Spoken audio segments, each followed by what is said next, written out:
林剑身子实在不是。本宫倒要看看会不会晕倒。话音刚落，只见甄嬛双眼一黑就晕了过去。而果郡王得到消息后，立刻冲进后宫抱走了有孕在身的甄嬛。你不知道私闯内宫乃是死罪吗？本王之所以擅闯内宫，是因为不忍看皇兄龙翼有损。可让人揪心的是，地上赫然出现一片血迹，而刚才嚣张的华妃却吓得立刻傻了眼。但她从小接受的教育永远都是别人的错。然而曹贵人却叮嘱华妃，如果不主动示弱，皇上肯定会雷霆震怒。另一边，皇上收到消息，很快赶回了京城。当看到甄嬛陷入昏迷，他心疼不已，只怪当初没带着甄嬛一起出差。良久之后，甄嬛才慢慢的苏醒过来。可她询问孩子的时候，皇上的回答却让甄嬛痛不欲生。咱们还会有孩子的。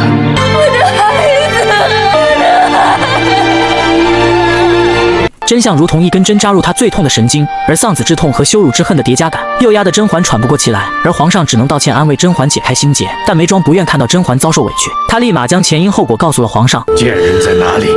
华贵妃脱簪戴罪，正跪候在碎玉轩门外。只见华妃故意的装成一副可怜样，声称自己本想让甄嬛学习后宫制度，没想到她身子孱弱，居然发生了意外。好在甄嬛无事，这也算不幸中的万幸。华妃那是一句话都没提自己的错，不过皇上才不会听信华妃的鬼话。然而华妃却将责任推给了太医。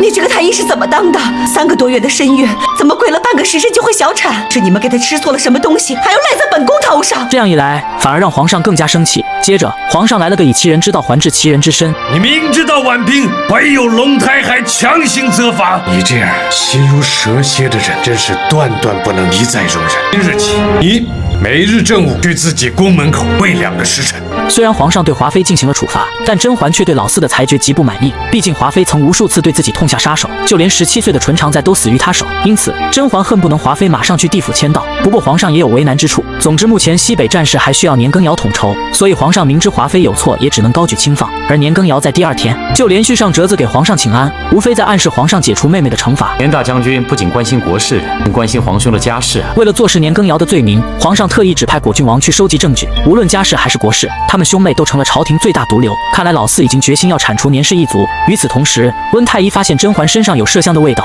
此话让甄嬛一脸的问号。她知道孕妇绝不能碰这样的东西。忽然，甄嬛想起在年妃的寝宫里曾闻过相同的味道。你让我取的香拿来了，这香除了翊坤宫，别的宫都不许用。还好年妃最近用的少，剩下了这些。玲珑不愧是制作化妆品的高手，仅用嗅觉就断定里面有哪些成分。而玲珑的鉴定却让甄嬛感到一丝后怕。没想到皇上为了阻止华妃生孩子，居然在欢宜香里加了麝香。年妃承宠多年，久久不育，这才是真正的关键。皇上要放的，岂止也伤了我们的孩子。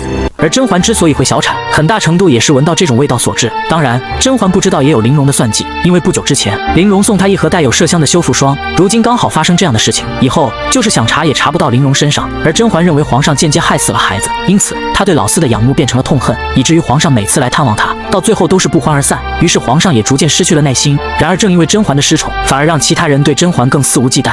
你就放心大胆的打，如今皇上都不想见他了。知道求情没用，就干脆忍着。